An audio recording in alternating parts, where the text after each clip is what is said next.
the over rate situation when you look at the WTC finals race. Now recently Ben Stokes had raised a massive objection when he posted on Instagram, "Good work ICC, we had finished the test match much before, yet you have docked us points."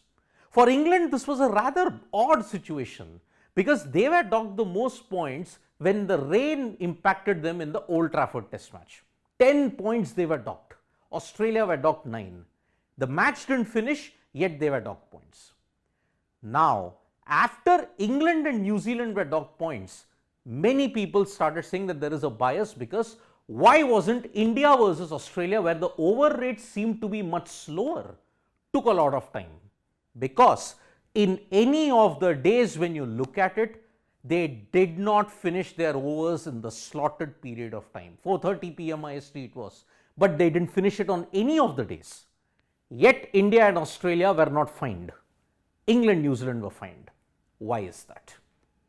Now, England, New Zealand docked 3 points. Ind versus Aus per test saw slower over rate but no penalty. But have a look at this. This overs that I am giving you for the Perth and the Christchurch test match is a big clue. New Zealand bowled 103 and 12.4 overs. England bowled 91 and 74.1 overs. They were docked 3 points. India, on the other hand, 51.2 and 58.4, Australia 49.4 and 134.3. This is the clue. Because according to the ICC playing conditions and the WTC playing conditions when it comes to over rate offences, 2.22 when you look at the playing conditions for the minimum over rate offence and all of that, India and Australia just managed to get out of jail. England, New Zealand couldn't, because according to the rule, minimum over rate shall be 15 overs per hour. Actual over rate calculated at the end of the match and shall be the average rate which is achieved by the fielding team across both of the batting team's innings. In calculating the actual over rate for the match, allowances will be given.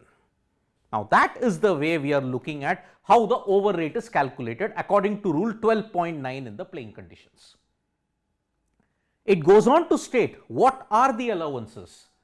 Time lost as a result of treatment given to a player, time lost as a result of player required to leave the field, time taken for all third umpire referrals and consultations, time lost by wasting, 2 minutes per wicket taken. Now remember, as soon as the wicket falls, 2 minutes is the changeover, provided such wicket results in subsequent batters immediately commencing his innings.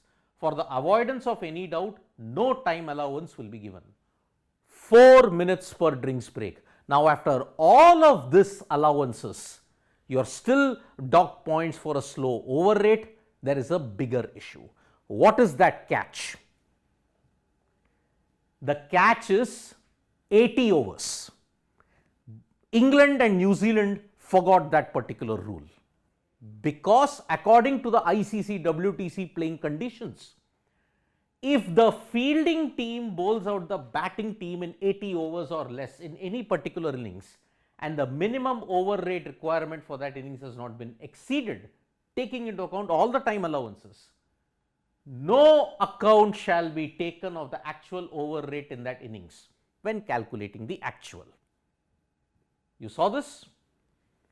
51.2 and 58.4 in any innings, they did not exceed. India did not exceed. They bowled the overs slowly, but because it was under 80 overs, they escaped. Australia, you calculate the average also, it comes to about 90, but their overs were deemed to be bowled on time. New Zealand, on the other hand, you can call it harsh, but one of the innings, if you look at it, both innings of England and New Zealand, they exceeded the time, which is very harsh when you look at it. So the 80 over rule is what caught them by unawares.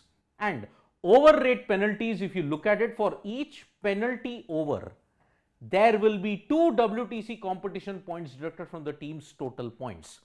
So England and New Zealand were deducted 3 points. That means they were short by 1.5 overs. 1.5. That's why 3 overs were deducted, 3 points were deducted from each. All players will now be fined the same as the captain, and there is no longer necessary for a board to advise ICC when the test team captain changes. 20% of the match fee per penalty over, capped at 100%. So that is why England and New Zealand, after all the allowances were taken, 1.5 overs. But because they exceeded the 80 over mark in 2 instances. India did not exceed, Australia just exceeded it once. And even when they exceeded it, they averaged it out, Australia were bowling their overs on time. So that is why New Zealand, England got the suspension, they got the 3 points docked. India, Australia did not face any overrating. India, for the simple reason, both innings, they didn't even bowl 80 overs. Australia bowled 1, but that was within the permissible limit that was allowed. Tough luck, but at this point, serious consideration and alternate law has to be given for the overrate deductions, because this is causing too much confusion. And in the next cycle, the ICC has to take this into account. Thank you so much, folks, for joining us for this video. Subscribe to Sports Today for all the latest news and analysis.